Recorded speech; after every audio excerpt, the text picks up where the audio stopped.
Hi YouTube, Hillbilly F100. Wanted to give you guys a quick little update. Up to this point, I've disconnected the entire front suspension. I'm in the process now of, I'm about to be in the process of yanking the old suspension out. So that's what you're about to see. And then I'm going to go ahead and probably won't put the new clip in today or tonight. I want to go ahead and clean up around the welds and everything first.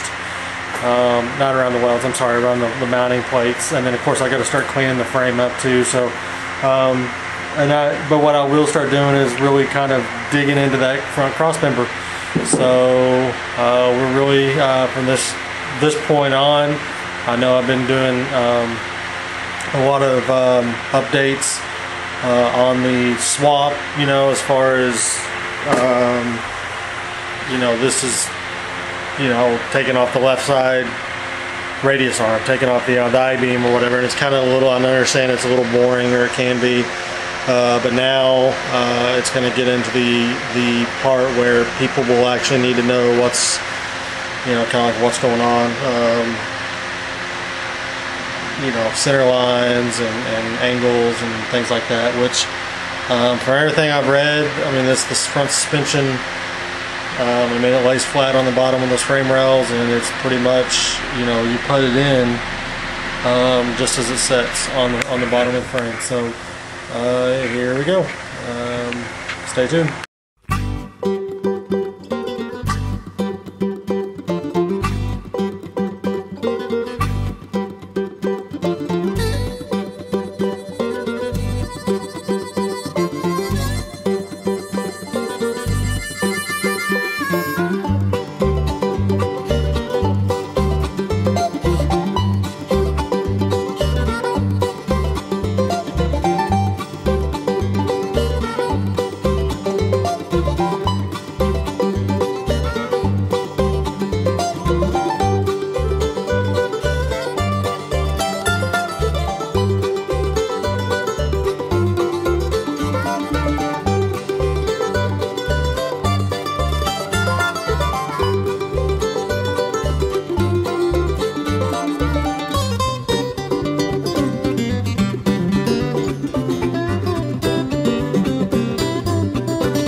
Alright YouTube, I had to move the engine hoist slightly, which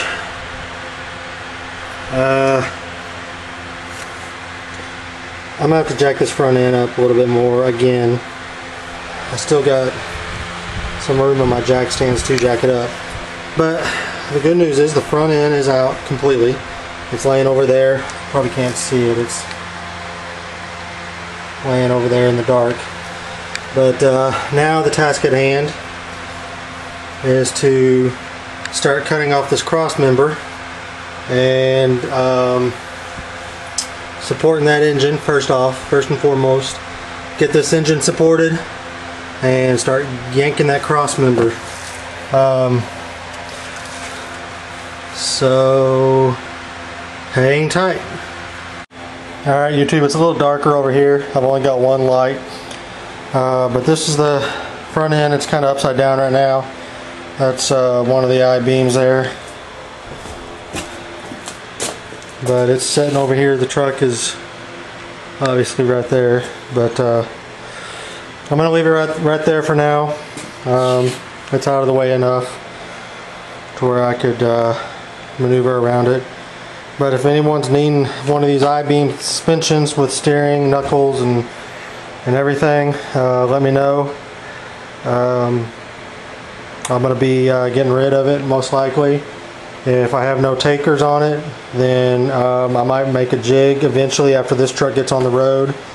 And after that rat rod, my rat rod gets, I build it, then I might eventually make a jig to get the geometry down on this I-beam suspension, and then fabricate either a dropped beam setup just to do it basically and sell it, or I'll end up taking it to swap meet at some point and sell it. But honestly, I'd like to sell it to one of my subscribers. If you guys are close in the close to Dallas, Texas, then let me know. All right, bye. Hey YouTube, Hillbilly again. Wanted to look at exactly what all is involved with this front end. Wanted to give you guys a look too. Everywhere that I've looked at says that I should be able to take, hold on, let me get this adjusted. Alright. Says I should be able to take this spring perch off separately, either before or after the cross member comes off. Couple things that I've found. This frame, for the most part, is rust free. I mean, you know, comparative to a lot of other vehicles that I've seen. But I do notice, or I have noticed in some people's vehicles, that right behind this spring pocket, it tends to trap a lot of moisture back in there, and of course that causes rusting issues.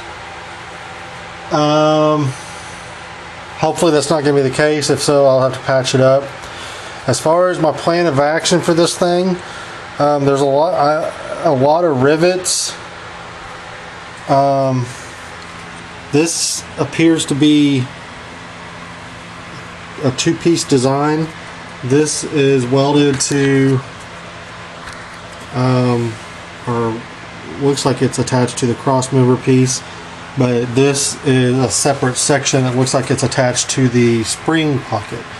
So I'm thinking I could probably go ahead and take the spring pocket off and then work the cross member piece afterwards.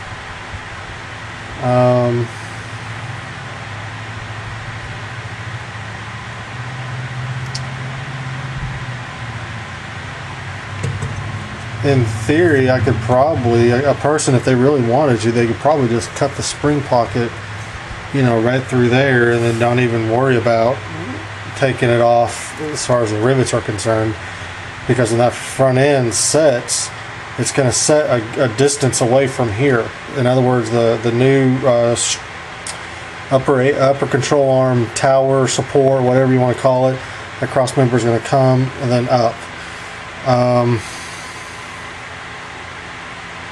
Can't get over the beefiness of this cross member, but I mean, I guess with the type of front end that these Fords have, these I-beam suspensions, I mean, I guess I shouldn't be surprised. One thing to note that I do see is right in here are the appears to be the bolts for the motor mounts, which is a good thing, because that means I can unbolt that, and then the motor mounts will stay in place, and I'll just be able to unbolt the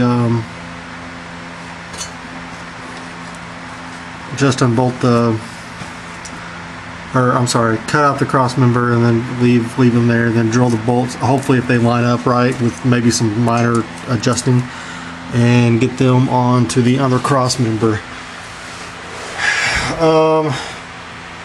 The other thing too is, if I use, sorry about the maneuvering around, it's tight in this wheel well here.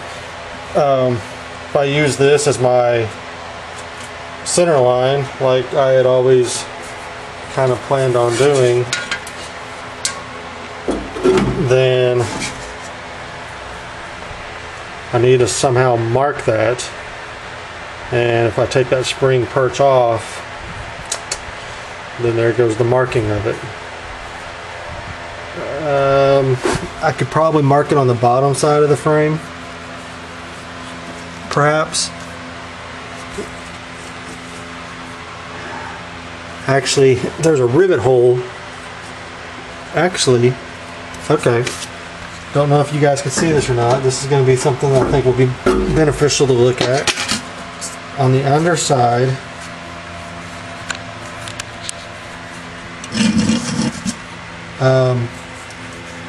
right here is the, let me actually get,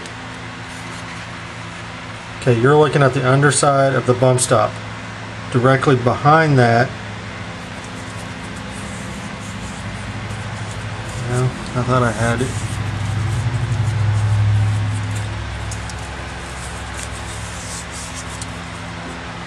I felt a hole and it seemed like it would be perfect.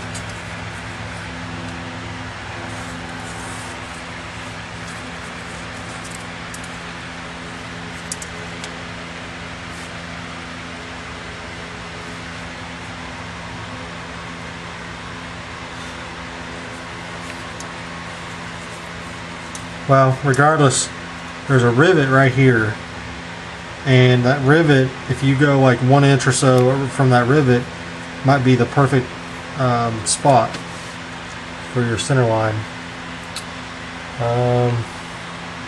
But all right, I'm not going to start this tonight.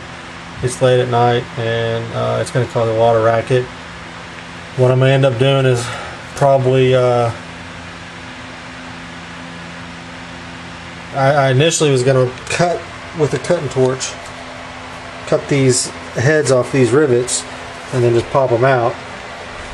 Now I'll probably end up having to, maybe if I cut them out with a sawzall, then I'll do that. I know there's a way you could cut them out with, or drill them out and then punch them out, but I'm gonna have to look into it. So anyways, I guess y'all stay tuned and please subscribe.